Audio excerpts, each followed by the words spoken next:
A'udzubillahi minasyaitonirrajim.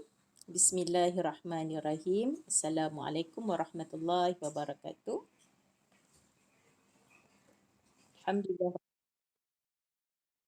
alhamdulillah rabbil alamin. Wassalatu wassalamu ala asyrafil anbiya'i wal mursalin sayyidina Muhammad wa ala alihi wa sahbihi ajma'in. Subhanaka la ilma lana illa ma 'allamtana innaka antas samiul alim.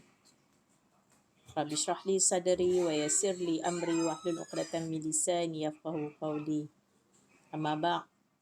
Alhamdulillah, syukur. Apa khabar anak-anak Ustazah?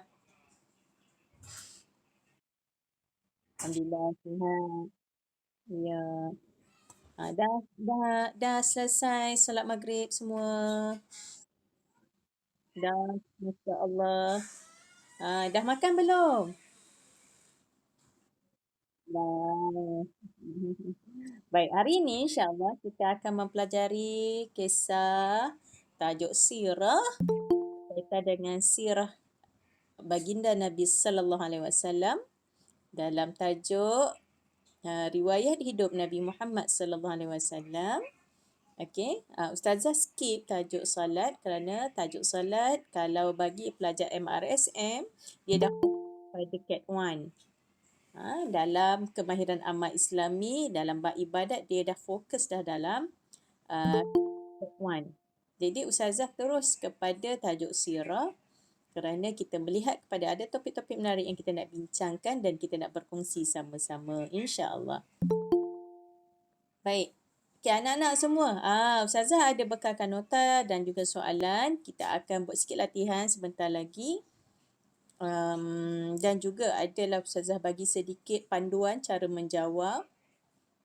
Iaitu skema lah kan. Macam skema kan. Skema jawapan. Walau bagaimanapun insyaAllah kita sama-sama akan buat latihan. Dan kita akan sama-sama tengok apa masalah yang biasanya pelajar selalunya tersilap ataupun kita kata cuai dalam menjawab soalan sirah. Okey, baik. Mulakan dulu dengan pembelajaran kita. Mudah-mudahan Ustazah share screen ni Ustazah dapat admit lah kawan-kawan lain melalui device yang lain. Okey, baik. Semua dah nampak? Ada nampak tak? Share screen yang Ustazah paparkan. Belum lagi, tak nampak lagi. InsyaAllah dah nampak.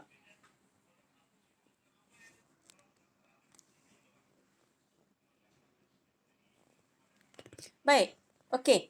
Kita akan mempelajari tajuk sirah sama ya, nota yang Ustazah bagi dan nota yang Ustazah buat. Nanti Ustazah akan bagi link Google Drive. Semua nota-nota yang Ustazah buat Ustazah himpun di satu Google Drive dan kamu akan akses untuk dapatkan termasuk dengan latihan dan skema jawapan. Ustazah menggunakan buku latihan modul inovasi yang dikeluarkan oleh Percetakan Alaf Sanjung ya. Nanti anak-anak boleh dapatkan contoh-contoh latihan dan jawapan untuk bantu bagi buat persediaan peperiksaan akhir tahun nanti. Bagi yang dah melalui peperiksaan masteri ataupun ujian selaras ataupun ujian setara, mudah-mudahan anda dapat jawab dengan baik. Dan nanti Ustazah akan bagi Google Drive boleh akses untuk latih tubi dan juga tengok cara jawab ya, kaedah jawapan yang dikehendaki oleh kita kata dalam kemahiran menjawab soalan bagi soalan menengah rendah. Ya, baik. InsyaAllah kita fokus kepada pembelajaran sirah. Okey, baik. Kita lihat dulu di bawah tajuk ini dibentangkan tentang siapakah baginda Nabi sallallahu alaihi wasallam. Siapakah Nabi Muhammad sallallahu alaihi wasallam? Baik. Nama yang diberi nama penuh baginda Nabi sehingga ke moyang. Ya. Baginda Nabi sallallahu alaihi wasallam bernama Muhammad bin Abdullah. Bapaknya bernama Abdullah bin Abdul Muttalib, iaitu datuknya. Kemudian bin Hashim. Hashim ni merupakan moyang. Ya, moyang baginda Nabi sallallahu alaihi wasallam. Nama lain ataupun kita kata alias. Nama lain kepada baginda Nabi juga digelar sebagai Ahmad Al-Mahi, Al-Hashar, Al-Aqib. Ustazah meletakkan warna biru untuk membezakan ada berapakah nama ataupun perkataan-perkataan yang Ustazah masukkan. Okey, ada 4 perkataan bagi nama lain untuk nama baginda Nabi sallallahu alaihi wasallam. Sebenarnya nama lain ni kalau ikut dalam riwayat ada 30. Malah ada kata lebih. Ya, tapi memadai kita belajar ada gelaran yang disebut sebagai Ahmad, Al-Mahi kepada baginda Nabi, Al-Hashar, Al-Aqib. Ya. Siapa yang biasa dengar satu nasyid yang dinyanyikan oleh Ustaz Amin dalam TV, kaca TV berkenaan dengan nama-nama Rasulullah, ada 30 dibuat dalam bentuk qasidah. Ya. Okey, gelaran kepada baginda Nabi SAW Al-Amin, tarikh baginda lahir pada 12 Rabiul Awal pada tahun Gajah, tempat lahir iaitu di Mekah. Okey, kunyah ini bermaksud bagi orang Arab, dia menggelarkan bapa apa. Kan? Disebut kunyah. Kalau orang Arab, dia akan menggelarkan lelaki dengan panggilan abu, bapa. Kalau perempuan, ummu. Ummu, ibu. Jadi disebabkan anak baginda Nabi SAW bernama Al-Qasim, jadi kunyah, ya, gelaran bagi orang Arab kepada Rasulullah SAW sebagai Abul Qasim, bapa kepada anaknya bernama Qasim. Abul Qasim. Ibu baginda bernama Aminah binti Wahab. Ibu susuan bernama Suhaibah Al-Aslamiyah dan juga Halimatus Sa'diyah. Mari kita berkenalan. Siapakah Suhaibah Al-Aslamiyah? Suhaibah Al-Aslamiyah merupakan hamba kepada Abu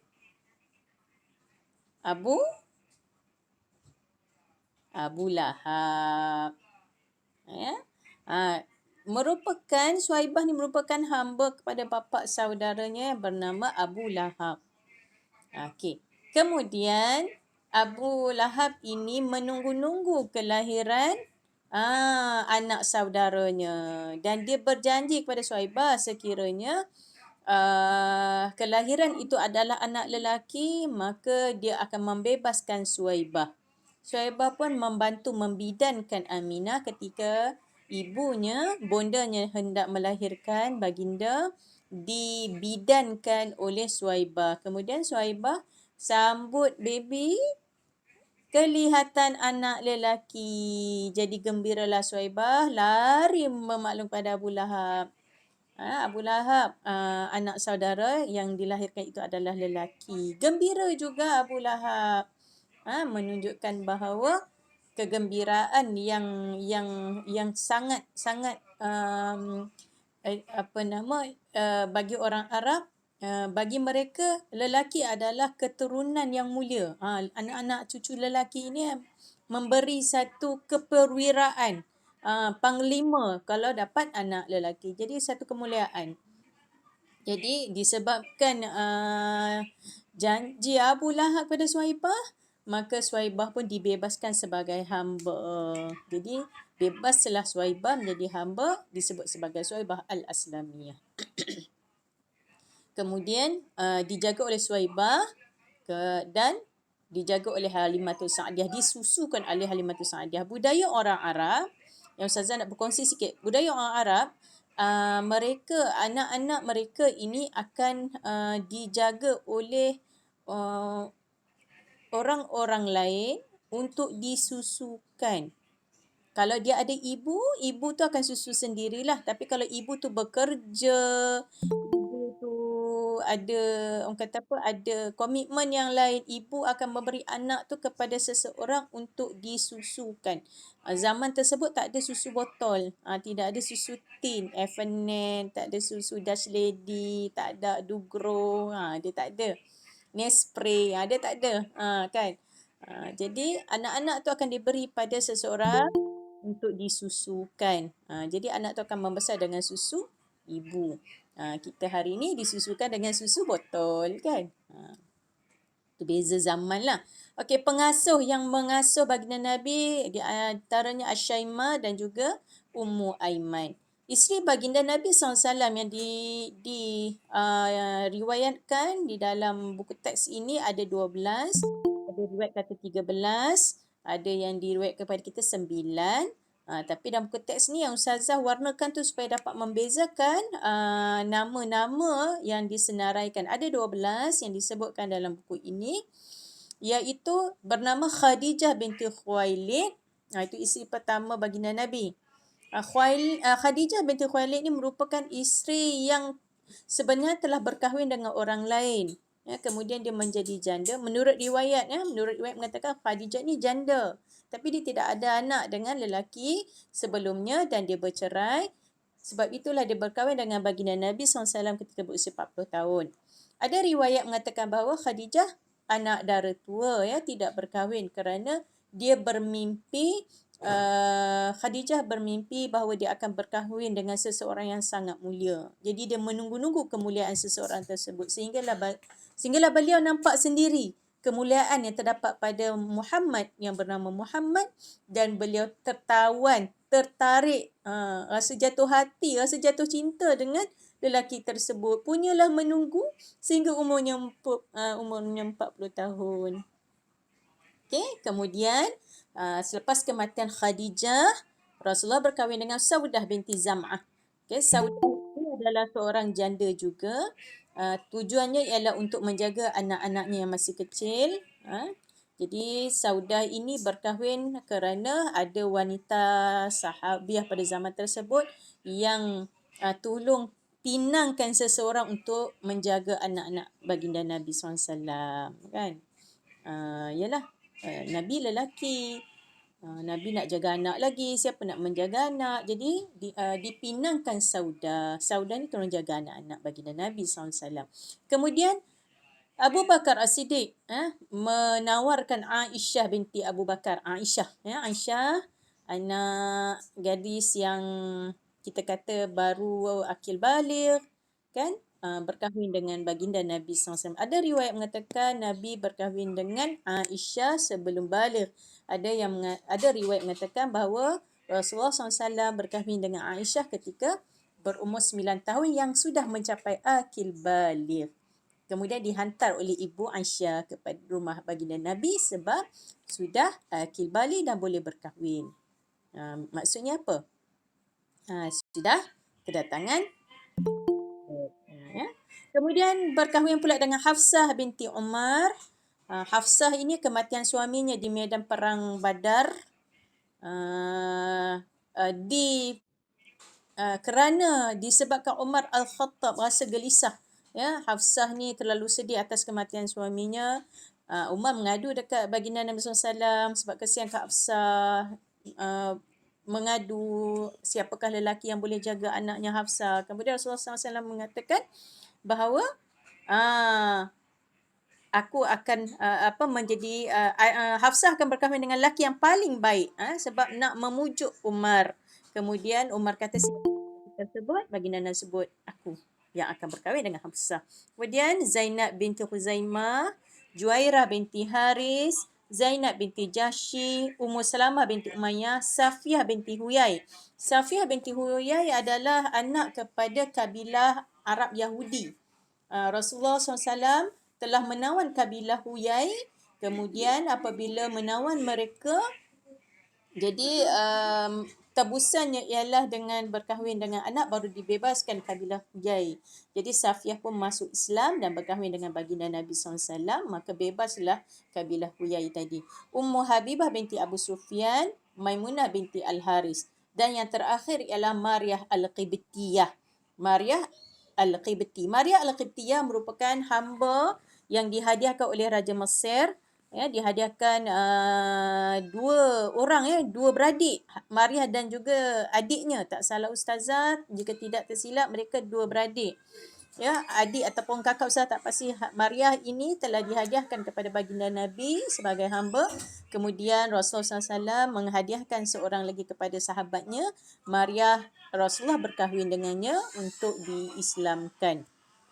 Kemudian Maryah di antara isteri baginda Nabi yang melahirkan zuriat kepada baginda Nabi yang bernama Ibrahim. Jadi Dalam buku ini menceritakan 12 orang sahabat, 12 orang wanita-wanita yang menjadi isteri baginda Nabi SAW. Di antaranya ialah janda-janda yang kematian suami akibat perang dan juga untuk selamatkan mereka, untuk selamatkan akidah mereka. Ya. Jadi Rasulullah SAW pada waktu itu tujuannya ialah untuk menyelamatkan wanita-wanita ketika dalam keadaan Islam baru hendak berkembang. Anak baginda Nabi SAW bersama dengan Khadijah seramai 6 orang, iaitu yang pertama Al-Qasim, Abdullah, Ibrahim, Zainab, Ruqayyah, Ummu Kalsum dan Fatimah. Okey, Ustazah menjawab soalan Muhammad Nur Reza. Anak-anak Rasulullah masih hidup ke Ustazah? Okey, anak-anak Rasulullah yang hidup semua anak perempuan. Allah takdirkan Rasulullah kehilangan anak lelakinya Al-Qasim, Abdullah dan Ibrahim ketika masih kecil. Manakala anak perempuan semua membesar dan berkahwin dan memperolehi cucu. Contohnya Zainab. Zainab berkahwin, Zainab memperolehi anak yang bernama Umamah dan juga Ali. Ruqayyah berkahwin tapi Ruqayyah tak dapat anak. Kemudian Ruqayyah meninggal dunia ketika perang Badar disebabkan demam. Ummu Kalsum juga tidak memperolehi anak, juga meninggal dunia. Manakala Fatimah berkahwin dengan Saidina Ali dan memperolehi 5 orang anak. Ya, yang kita kenal ialah di antaranya Hasan dan Husin. Salah seorangnya lagi Zainab, ya. Dan ada lagi yang nama anak kepada Fatimah. Okey, baik. Cuma yang ada cucu-cucu lah. Kan, dan ada pewaris yang kita kata yang hidup dan merupakan keturunan Rasulullah ialah yang kita kenal hari ini, keturunan Said. Said, keturunan Habib, ya, keturunan yang digelar sebagai Said Sharifah, itu keturunan Rasulullah juga. Ya, Habib, ya, yang masih ada hari ini adalah keturunan sahaja. Okey, baik. Rasulullah SAW meninggal dunia ataupun wafat pada tarikh 12 Rabiul Awal juga bersamaan dengan tarikh kelahiran baginda Nabi SAW, iaitu pada tahun ke-11 Hijrah di Madinah. Selepas baginda Nabi SAW selesai menunaikan haji pada tahun 11 Hijrah. Baik. Biasanya bagi orang yang biasa membaca, anak-anak biasa membaca buku Syama'il, kitab Syama'il baginda Nabi SAW, ada ciri-ciri yang diceritakan dalam kitab Syama'il. Dan buku teks kita ni mungkin secara ringkas saja tentang fizikal baginda Nabi SAW. Pertama kita lihat pada struktur badan. Nabi ni badan dia sederhana, tidak gemuk, tidak kurus, tak tinggi sangat, tak rendah, sederhana, berdada bidang dan berbahu lebar. Tidak buncit, dadanya seperut sejajar, tidak terlalu berbulu lebat kecuali segaris bulu halus dari dada ke pusat. Itu sahaja yang disebut dalam buku ini. Manakala anggota tangan dan kaki ini sebagai ciri-cirinya lah, ya. Ustazah baca apa yang terdapat dalam buku. Jari yang besar, sendi tangan besar, tapak tangan kaki yang tebal, tapak tangan yang sungguh lembut, tumit yang nipis. Ya, kepala dan wajah baginda Nabi berkepala besar, mukanya tidak bulat, sepenuhnya sedikit bujur. Dahi yang luas, pipi tidak cekung. Ini berdasarkan riwayat sahabat-sahabat. Anggota wajah berwajah tampan, berseri lagi bercahaya. Dalam ramai-ramai Nabi, Nabi yang paling cantik ialah baginda Nabi Yusuf. Dan sebenarnya Nabi Muhammad SAW juga lelaki di antara Nabi yang sangat cantik. Setanding dengan Nabi Yusuf AS. Ya? Sebab buktinya ialah siapa yang tengok wajah Nabi tidak akan jemu. Cantiknya Nabi. Ya? Kemudian bulu mata yang panjang dan lentik, kening yang tebal, hidung yang mancung, mulut sedikit lebar, gigi-gigi hadapannya kecil tersusun, sedikit renggang dan tidak terlalu rapat. Anak mata yang besar berwarna hitam, pada mata putih terdapat kemerahan. Okey, janggut dan rambut. Janggut yang tebal, berambut ikat, tidak lurus, tidak kerinting, rambutnya di belah tengah, panjang rambut ada kala sehingga bahu, ada kalanya di atas paras bahu. Ada kala rambut mencecah sehingga tengah telinga, ada kala melepasi telinga. Maksudnya ada kala baginda Nabi tak sempat potong rambut, rambutnya cecah bahunya. Ya? Okey, ciri-ciri lain warna kulit putih kemerahan lagi bercahaya, peluh yang lebih wangi dari kasuri. Maksudnya baginda Nabi ni walaupun berpeluh badannya sentiasa wangi tanpa memakai perfume. Ya. Kemudian khatam nubuwah, kenabian sebesar telur burung. Ya, dia antara dua tulang belikat. Di tengah-tengah belakang baginda Nabi ada cok mohor bulat macam tu. Tanda-tanda kenabian pada Nabi. Itu buktinya pada Nabi SAW ketika umur 12 tahun ikut bapa saudaranya Abu Talib pergi ke Syam untuk berdagang. Kemudian diselak oleh Buhairah. Dia akan catat anak-anak yang pergi ke Syam. Buhairah ni siapa? Seorang pendeta Yahudi. Dia akan cek sebab dalam kitabnya ada menceritakan tentang kanak-kanak yang akan lahir yang akan pergi ke Syam untuk berdagang dan di belakangnya ada tanda kenabian. Jadi Buhairah ni akan tunggu di pintu sepadan. Pintu sepadan Syam. Macam kita lah hari ni immigration. Akan buat spot check dekat kereta kan. Spot check permit dan sebagainya kan. Macam itulah juga Buhairah buat spot check pada rombongan-rombongan pedagang yang masuk ke tanah Syria, tanah Syam. Kemudian apabila dilihat pada badan baginda Nabi SAW di belakang ada tanda-tanda nubuah sebagaimana dalam kitab mereka, kitab Injil, kitab Taurat mereka. Jadi Buhairah menasihatkan Abu Talib, inilah lelaki yang orang Yahudi untuk dibunuh. Jadi bawa baliklah anak tersebut. Jadi Abu Talib membawa pulang baginda Nabi SAW ke Mekah semula. Itu di antara ciri-ciri tanda nubuah, buktinya ada tanda nubuah. Okay, kalau kita tengok susu galur baginda Nabi SAW dengan kita tengok bagaimana bapaknya Abdullah dan juga Aminah, ya. Abdullah bapaknya, Aminah ibunya, mereka ini sebenarnya buah-buah bacang, ya. Satu keturunan daripada keturunan Kilab, ya. Orang Quraisy daripada keturunan Kilab. Kilab ini keturunannya pecah dua pada Zuhrah Qusay. Daripada Zuhrah ini susu galur Abdul Manaf, Wahab dan Aminah, ibu baginda Nabi. Sebab tu Aminah adalah di antara wanita yang terhormat di kalangan orang Quraisy. Manakala keturunan sebelah Qusay, Abdul Manaf, nampak Abu Manaf tu. Kemudian Hashim, Abdul Muttalib. Kemudian Abdullah. Ya, kemudian lahirlah baginda Nabi Muhammad SAW. Jadi nak kisahkan di sini bahawa Muhammad SAW merupakan Nabi yang dilahirkan di kalangan golongan yang terpilih. Kerana apa? Orang Quraisy sendiri kalau keturunan Bani Hashim, keturunan Kilab ini adalah golongan yang dihormati. Baginda dilahirkan di kalangan golongan yang kita kata golongan bangsawan, golongan dihormati, golongan yang ada kedudukan, golongan yang ada penghormatan disegani oleh rakyat. Rakyat sekitar Mekah. Okey, baik. Itu adalah berkenaan dengan salah silah baginda Nabi SAW. Baik, kita akan lihat berkenaan dengan kronologi kehidupan baginda Nabi SAW sama ada sebelum baginda menjadi Nabi dan juga selepas menjadi Nabi. Okey, kita lihat bagaimana kronologi yang dicatatkan dalam buku.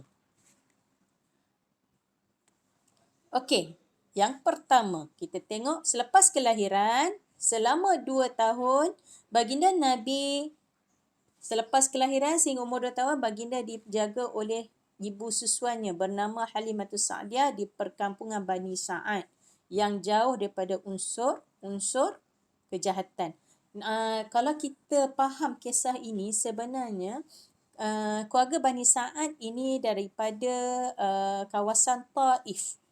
Ya, bagi orang yang siapa-siapa yang pernah tengok peta, Taif ni sebelah selatan Mekah, kawasan pergunungan, ya, yang banyak ada tumbuh-tumbuhan, banyak pokok, banyak buah-buahan, kawasan agak sejuk, kawasannya orang-orang yang baik-baik. Sebab itulah Nabi disusukan oleh keluarga yang baik-baik, keluarga Bani Sa'ad, yang bernama Halimatus Sa'diyah. Kenapa sebut As-Sa'diyah?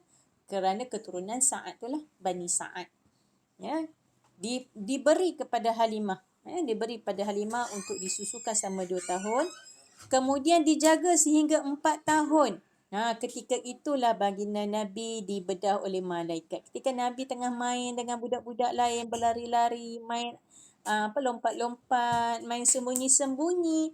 Kemudian kelihatan ada dua malaikat turun. Tangkap Nabi. Bahasa mudahlah. Ambil Nabi, sandarkan Nabi, tidurkan Nabi, kemudian belah dada Nabi. Dan dilihat oleh budak-budak di sekeliling Nabi. Kemudian mereka takut lari bagi tahu dekat Halimah.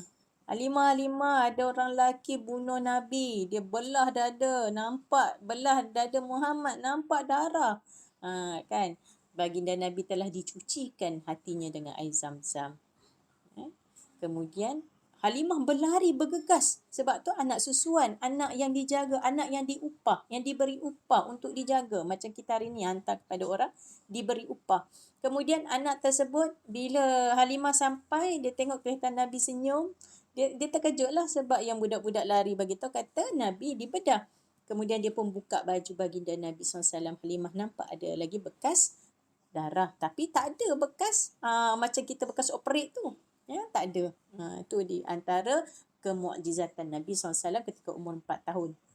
Ya, dah ada dah tanda-tanda tersebut. Kemudian disebabkan Halimah bimbang, Halimah serahkan kepada ibunya semula, bimbangkan keselamatan baginda Nabi kan. Diserah pada ibunya sekitar umur 4 tahun hingga 6 tahun. Ya, kepada ibunya, dan ibunya sendiri sebab berulang alik berniaga. Ya, kemudian ibunya membawa baginda Nabi SAW ke perkuburan bapanya, ya. Kemudian ibunya meninggal dunia di Abwa dalam perjalanan balik ke Mekah. Ya. Perkuburan itu antara Madinah ke Mekah. Pergi ziarah kubur ayah dia di Madinah, hala kebalik tersebut, ibunya pula meninggal dunia. Jadi anak yatim, kemudian jadi piatu. Ya. Baik.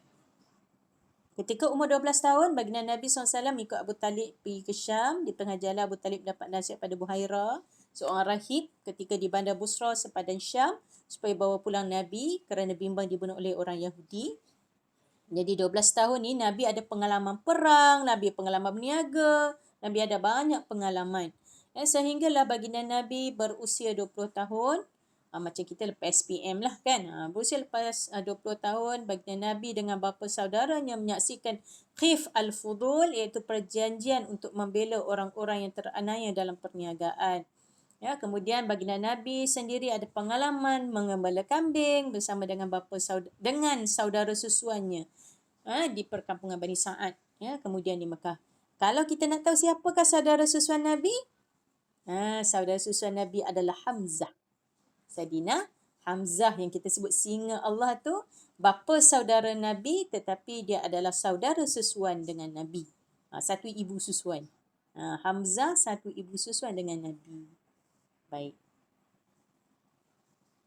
Okey. Ketika umur 25 tahun, baginda Nabi SAW berdagang ke Syam. Ya, Nabi belajar berniaga dalam perniagaan di luar kota Mekah. Ya, Nabi berniaga dengan Khadijah, seorang wanita Quraisy yang sangat kaya, sangat hati mulia. Orang kaya perempuan di Mekah. Ya, orang jutawan macam kita hari ni, Datuk Vida lah. Datuk Vida, seorang ahli perniagaan yang kaya. Kan? Macam itulah lebih kurang kan.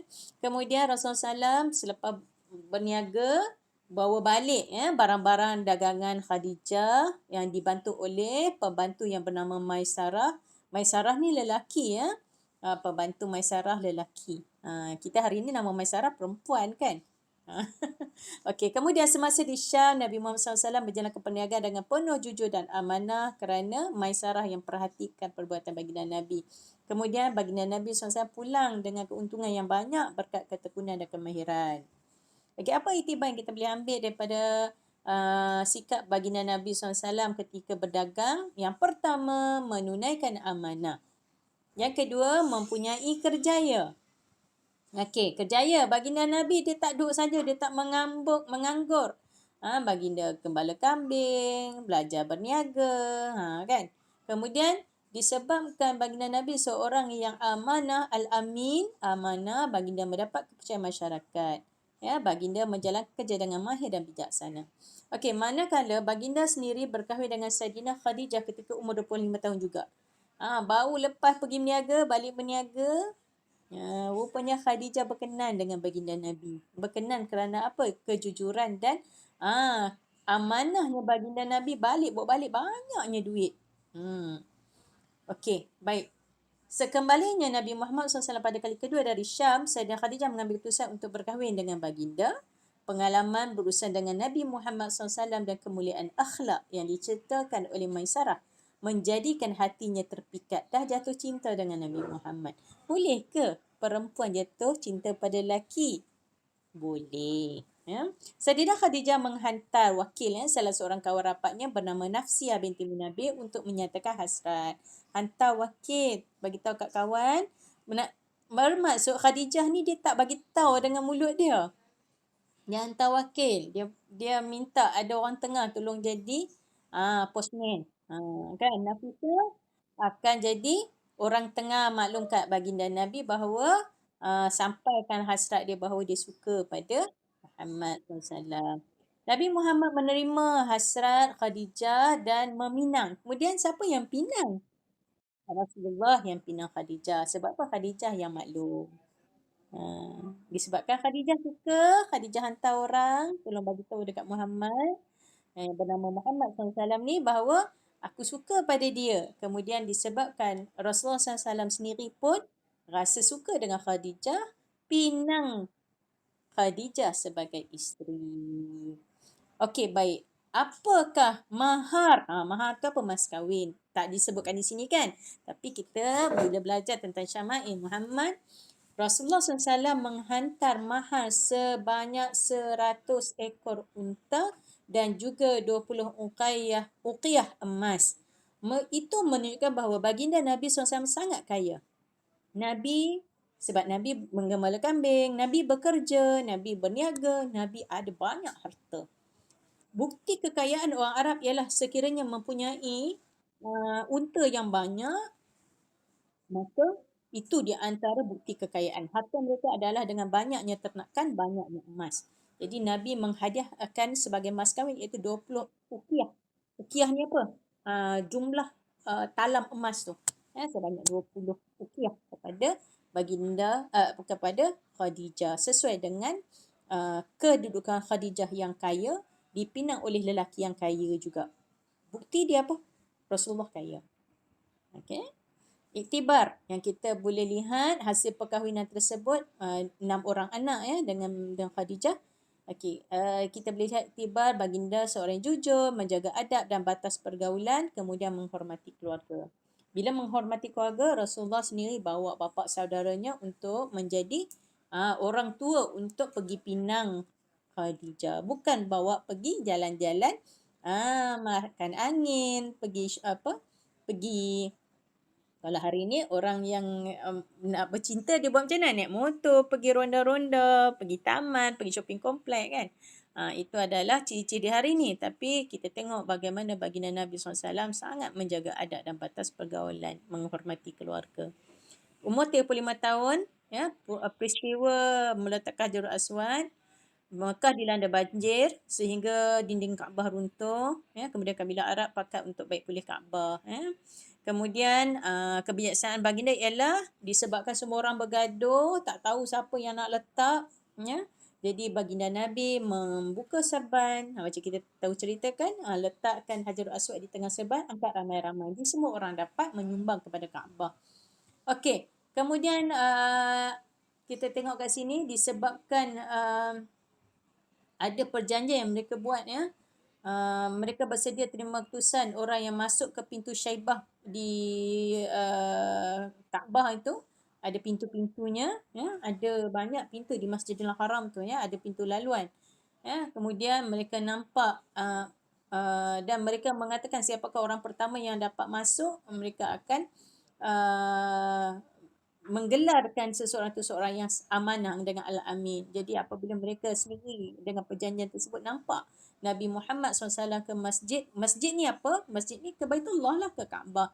dan berkata, dialah Al-Amin, dialah As-Siddiq, dialah benar, dialah amanah. Maksudnya orang yang berlumba-lumba untuk pergi ke Kaabah untuk jadi orang yang orang yang dihormati, tetapi orang kata apa, dicabar, di-challenge oleh baginda Nabi. Nabi sendiri memang seorang yang selalu ke Kaabah kerana hubungan akidah baginda dengan Allah sangat kuat.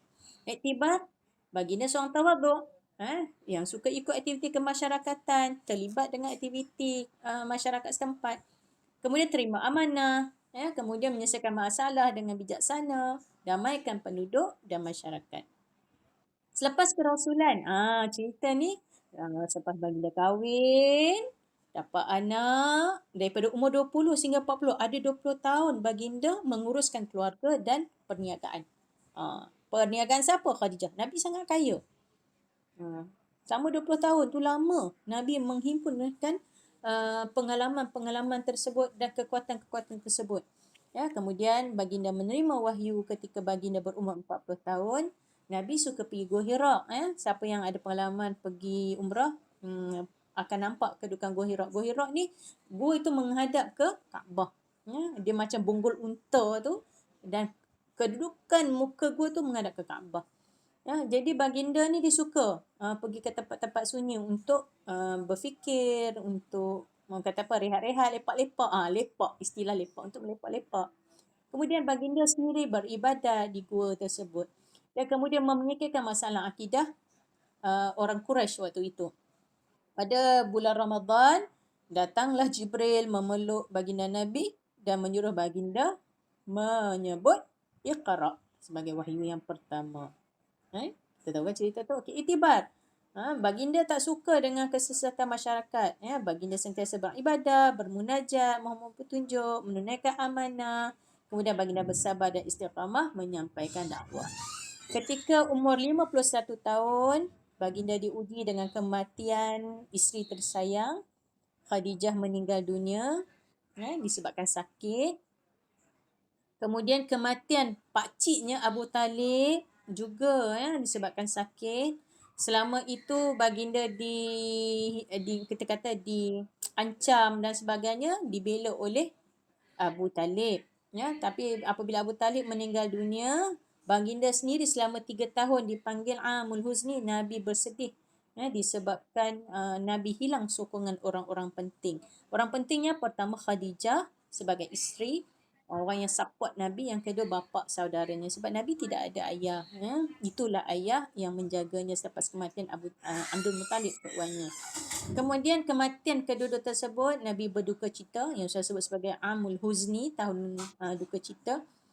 Dan baginda ni terlalu sedih sangat sehingga Allah gembirakan Nabi dengan membawa Nabi ke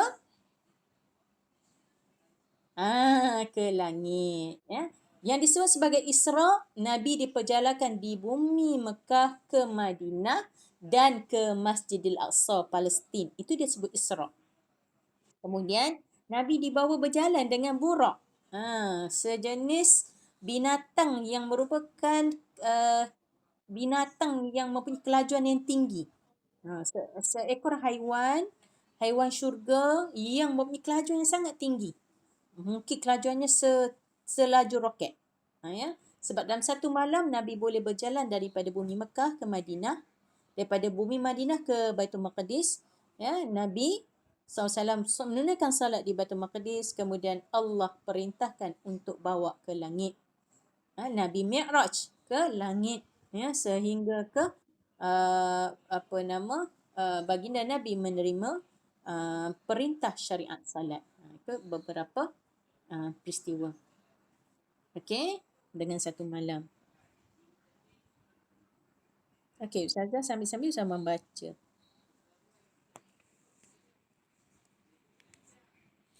Okey. Ustazah, surah pertama surah Al-Isra, bukan Isra, Al-Alaq. Iqra. Bukan surah Isra, Al-Alaq. Dia bukan surah ya sayang. Itu adalah wahyu pertama, Tapi kenapa dalam Quran surah Al-Fatihah? Al-Fatihah bermaksud pembuka.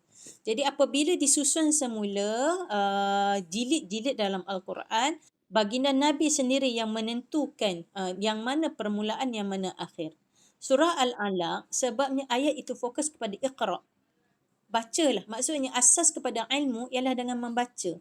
Sebab itu kita pergi sekolah, kita diajar dengan membaca dan menulis. Sebab itu baginda Nabi SAW juga diajar untuk mendapat ilmu daripada Allah dengan membaca. Iqra. Kan? Nabi kata aku tak pandai baca. Kenapa Nabi tak pandai baca?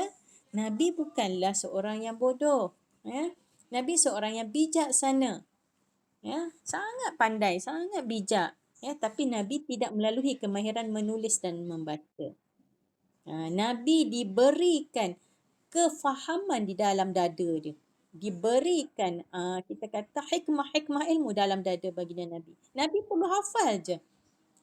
Kan? Hafal terus ingat. Kita ni baca berkali-kali.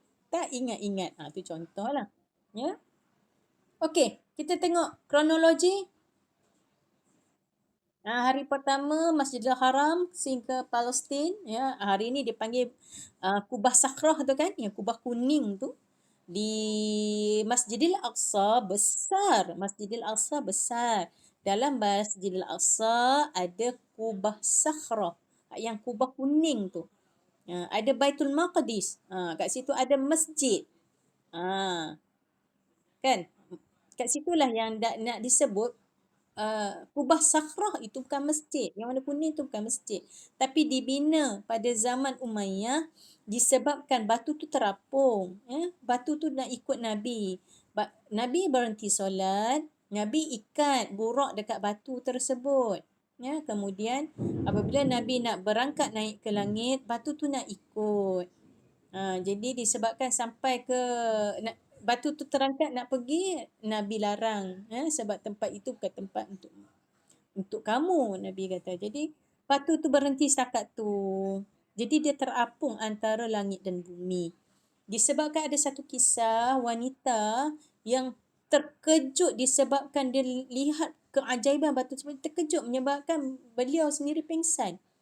Macam kita tengok sesuatu yang ajaib, kita sendiri terkejut dan pingsan. Menyebabkan pemerintah pada zaman Umayyah tersebut, dia membuatkan kubah supaya batu tu terlindung daripada pada keadaan-keadaan yang boleh mengejutkan orang. Macam tu. Dibuatkan kubah. Baik. Jadi surah Al-Fatihah, kenapa jadi surah pertama? Sebab Rasulullah SAW sendiri yang tentukan surah Al-Fatihah sebagai surah pembuka. Pembuka. Surah Al-Fatihah dia jadi kesimpulan kepada seluruh Al-Quran yang keseluruhannya dimasukkan dalam surah Al-Fatihah. Jadi Al-Fatihah itu dijadikan amalan dan dijadikan ayat permulaan sebelum membaca Al-Quran. Okey, sebab apa Al-Fatihah bermaksud permulaan? Bagus ya, Man. Okey, Muiz kata sebab Quran dah disusun pada zaman Abu Bakar. Ya, betul? Ya. Maksudnya dikumpulkan tulisan Al-Quran tu daripada kayu kering, tulang dan kertas kulit. Sebenarnya dikumpulkan sejak daripada zaman Abu Bakar As-Siddiq, zaman Umar. Ya, siapa yang simpan? Isteri baginda yang bernama Hafsah binti Umar. Abu Bakar masa pemerintahannya selama 2 tahun, ya, meminta kepada Hafsah tolong simpankan, tolong tulis, tolong himpunkan semua ayat-ayat Al-Quran. Kerana apa? Sahabat-sahabat ramai mati syahid dalam peperangan. Kemudian apabila disimpan oleh Hafsah, dibukukan secara kita kata sistematik pada zaman Osman bin Affan mengikut bacaan Quraisy. Ya, dijilidkan secara sistematik pada zaman Osman.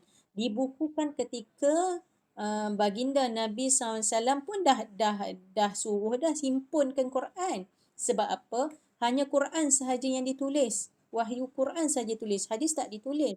Jadi semua sahabat tulis atas kayu, atas pelepah, atas batu.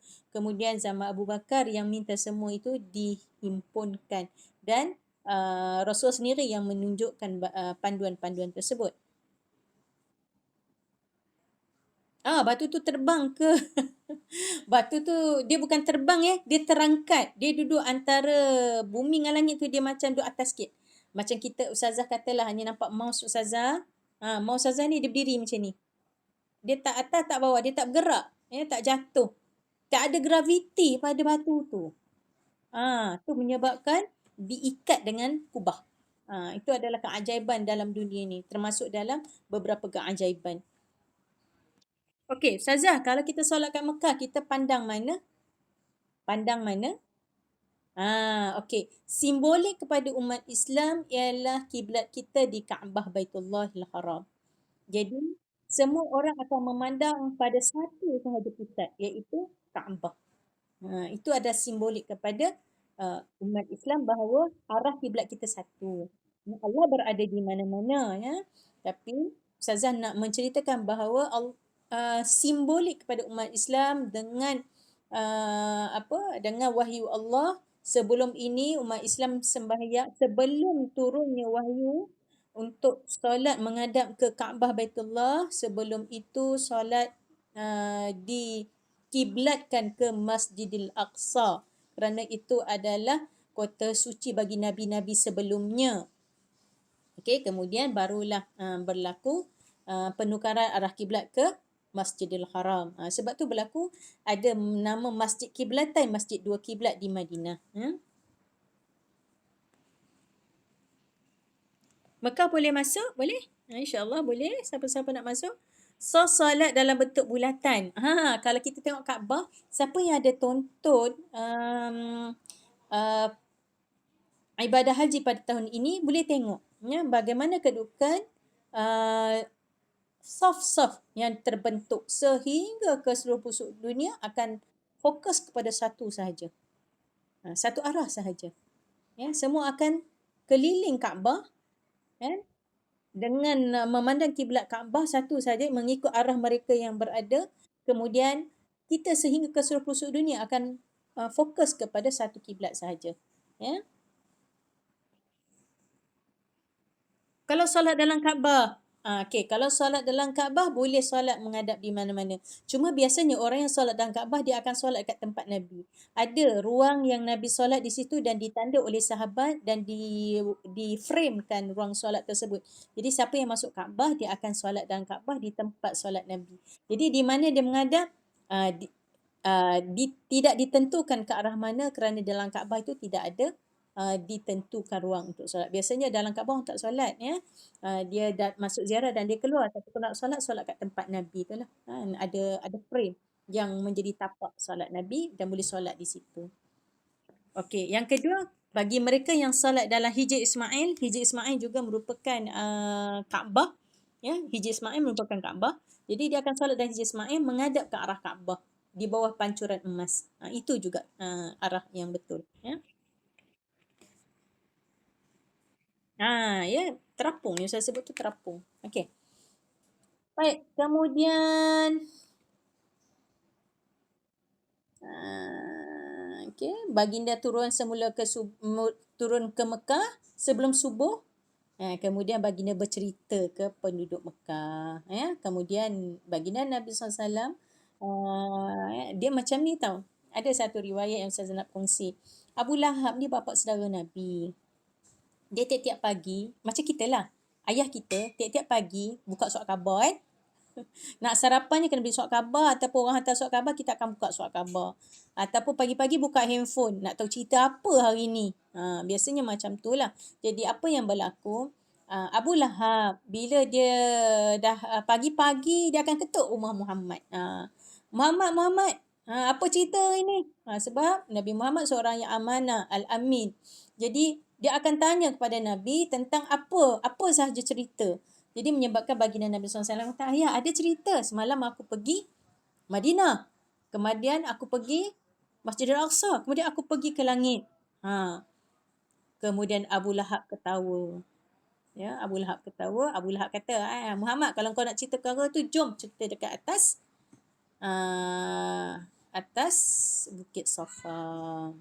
Ketika baginda Nabi bercerita tentang baginda Nabi pergi Isra' dan Mi'raj, kemudian diketawakan oleh penduduk Quraisy, sehingga sepupunya kakak kepada Abu Talib, kakak kepada Ali, anak pada Abu Talib yang bernama Ummu Hani. Ummu Hani kata pada Rasulullah, "Wahai Muhammad, tak payahlah kau cerita tu. Kan? Simpanlah. Kalau betul pun simpanlah. Tak payah cerita. Aku kesian orang ketawa kat engkau." Itu Ummu Hani kata. Tetapi mereka rujuk pada Abu Bakar. Abu Bakar, kau percaya ke Nabi Muhammad cerita macam tu? Hari ni ada dekat Mekah. Kemudian cerita pergi kat mana-mana, tah mimpi. Kemudian sampai pula ke Mekah semula sebelum subuh.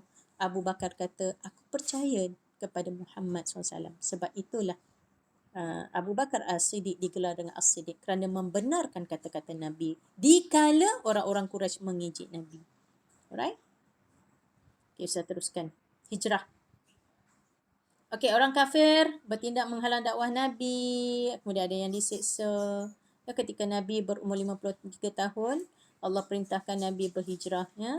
Kerana apa? Nak selamatkan akidah umat Islam waktu itu. Kerana sahabat-sahabat ramai diancam bunuh. Sebahagiannya telah berhijrah ke Habsyah, ya, yang dipimpin oleh Uthman bin Affan dan juga Abu Ja'far bin Abu Talib. Ya. Nabi minta bantuan di Taif, tapi di Taif, di perkampungan Halimatus Sa'diyah.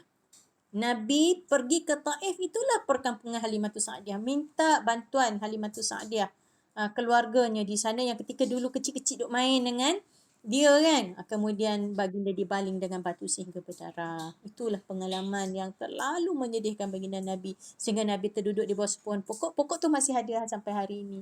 Ya, sehingga malaikat yang menjaga bukit bagi tahu kat Jibril bagi tahulah dekat Muhammad kalau dia izinkan aku nak pergi telangkupkan penduduk Taif. Sebab apa? Taif ni adalah tempat yang macam Cameron Highland, tempat sejuk, ya, banyak bukit-bukit, banyak pokok-pokok, tanaman subur, ya. Orangnya baik-baik tapi disebabkan mereka tidak menerima dakwah, mereka baling Nabi dengan batu. Ya, Nabi terlalu sedih. Kemudian Jibril pun datang memaklumkan tentang berita malaikat nak tolong bagi hukuman pada penduduk Taif kerana menyakiti baginda Nabi. Nabi kata jangan, kerana mereka tidak tahu apa-apa. Kalau mereka tidak mahu beriman dengan Allah, sekurang-kurangnya cucu cicit mereka akan beriman dengan Allah. Itu di antara murninya Nabi sallallahu alaihi wasallam, ya. Okey, kemudian peperangan. Zaman Rasulullah ada 2 peperangan, satu Ghuzwah. Ghuzwah ini dalam 28 siri peperangan Nabi sendiri yang terlibat. Manakala Sariyah dalam 54 peperangan Nabi tak ikut perang tapi Nabi melantik ketua-ketua dalam siri peperangan. Bermaksud 54 campur 28 ada 82 peperangan ketika baginda Nabi berhijrah daripada umur 53 tahun sehingga 63 tahun. Bayangkan umur Nabi 53 hijrah, Nabi wafat umur 63. Selama 10 tahun ada 82 peperangan. Bayangkan tiap-tiap tahun perang. Okey, apa yang kita boleh ambil iktibar? Pengajaran dapat diambil daripada peristiwa ini, Nabi sanggup berkorban demi menegakkan agama Islam. Kerana kemuliaan baginda Nabi, kesabaran Nabi, kita terima Islam tersebut sampai hari ini. Ya, baginda menyampaikan Islam dengan sempurna dan penuh amanah. Baginda membentuk pemerintahan yang adil. Negara Islam menjadi model negara Islam terbaik. Kemudian Rasulullah wafat pada tahun 63 setelah selesai sempurna menjalankan tugas ketika waktu duha 12 Rabiul Awal tahun 11 Hijrah. Ya, di rumah Sayyidatina Aisyah, baginda Nabi SAW dijemput kembali menemui penciptanya. Kenapa saya sebut Rabiul Awal? Okey, kita haji Zulhijjah, ya, Zulhijjah. Kemudian Muharram, Safar, Rabiul Awal. 3 bulan selepas tu baginda wafat, ya. Berita duka kewafatan Nabi ini menggemparkan penduduk Madinah. Jasad baginda mula dimakamkan di rumah Sayyidatina Aisyah bersebelahan dengan dengan Masjid Nabi. Iktibar Nabi Muhammad diutuskan oleh Allah untuk memimpin manusia yang benar. Kehidupan baginda dipenuhi dengan perjuangan dan pengorbanan demi ketinggian agama Islam. Okey, jasa Nabi Muhammad SAW tidak tolak bandingan. Pertama, baginda membina masyarakat bersatu padu mempertahankan negara. Yang kedua, menjadikan masjid sebagai pusat pemerintahan dan pusat kemasyarakatan di samping pusat ibadah. Ketiga, membentuk umat yang patuh dan sanggup membentuk umat yang patuh, ya, dan sanggup melakukan apa sahaja demi kesucian Islam, ya. Okey, baik, ini sahaja tajuk yang kita akan bincang. Kemudian kita akan lihat sikit latihan. Okey. Ini latihan yang Ustazah nak minta anak-anak tengok last sekali. Alright, sambil Ustazah baca soalan. Ya betul Hakimi. Dia kata ada dua terapung, ada tali kat tengah-tengah. Tali yang kat tengah-tengah tu diikat oleh pemerintah zaman Umayyah. Ikat supaya tak nampak terapung. Diikat supaya tak nampak terapung. Kemudian disimenkan bawah batu tu macam biasa tengok cincin tak? Cincin kan cincin ada pengikat batu cincin. Jadi batu yang ikat tu. Sebab tu disebut dua batu. Sebenarnya satu batu. Ada simen ataupun batu kedua yang di bawahnya untuk ikat batu yang terapung tersebut. Jadi macam batu cincin lah. Ya. Okey. Maksudnya layer pertama batu, layer kedua tali. Tali yang macam cincin tu lah. Siapa biasa tengok cincin lelaki, macam tu lah kedudukan dia macam tu. Ya. Okey, terima kasih Muiz kerana berkongsi dengan rakan-rakan. Okey, mari kita lihat berkenaan dengan soalan. Ni Ustazah bagi latihan dan Ustazah bagi skema. Sebenarnya boleh anak-anak jawab, terutama soalan objektif. Tapi Ustazah nak fokus dekat, ada 2 minit lagi. Ustazah nak fokus dekat bahagian, bahagian kebat. Okey, baik. Stimulus yang diberi ialah peristiwa perletakan Hajarul Aswad membuktikan Nabi Muhammad SAW bijaksana menyelesaikan masalah. Baik. Soalan, berdasarkan pernyataan di atas, terangkan bagaimana anda mencontohi kebijaksanaan tersebut terhadap rakan anda yang suka bergaduh. Soalan dia, terangkan bagaimana. Okey, bila bagaimana, kat sini kita nak bagi tahu cara. Cara kita mencontohi kebijaksanaan Rasulullah. Okey, pertama tengok ayat yang diberi. Cara macam mana kita nak mencontohi sifat baginda Nabi? Kalau jumpa orang bergaduh. Okey, isi menasihati mereka dengan hikmah. Isi. Okey, nampak tak? Supaya kata hubung huraian, mereka tidak berkecil hati dengan teguran tersebut huraian. Dapat tak?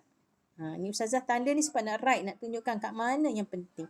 Dengan hal yang demikian, akan wujud silap hormat menghormati ataupun kesannya akan wujud sikap hormat menghormati serta mengeratkan lagi silaturahim, huraian lanjut. Kesimpulannya, ini adalah frasa yang penting.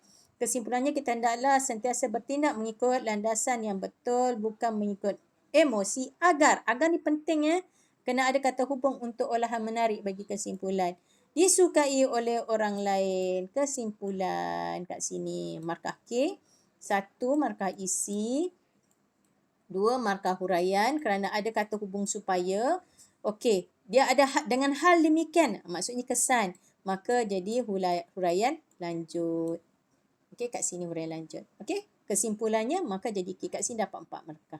So Ustazah nak cerita, bagi soalan kebat sebenarnya senang nak skor. Cuma anak-anak kena tahu apa yang perlu dibuat sebagai satu kemahiran yang perlu dikuasai dan soalan ini akan dijawab sehingga SPM. Okey? Boleh Alright, ada soalan nak tanya Ustazah? Hakimi tanya, batu tu bercahaya ke? Ustazah rasa batu tu tak bercahaya, tapi hari ini bercahaya kerana dengan lampu-lampu dalam kubah masjid. Batu tu biasa saja. Batu hitam biasa ditambat tali burak.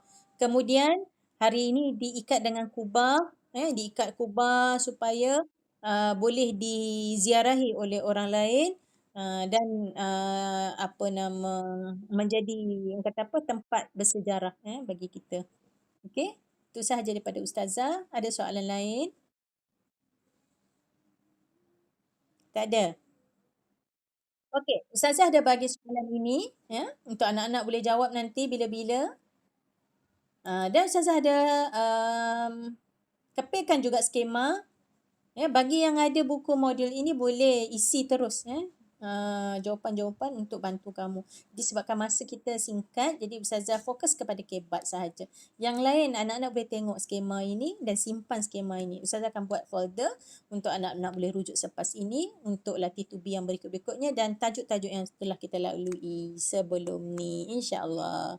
Terima kasih semua. Aku qauli hadza wa astaghfirullah li wa lakum. Assalamualaikum warahmatullahi wabarakatuh.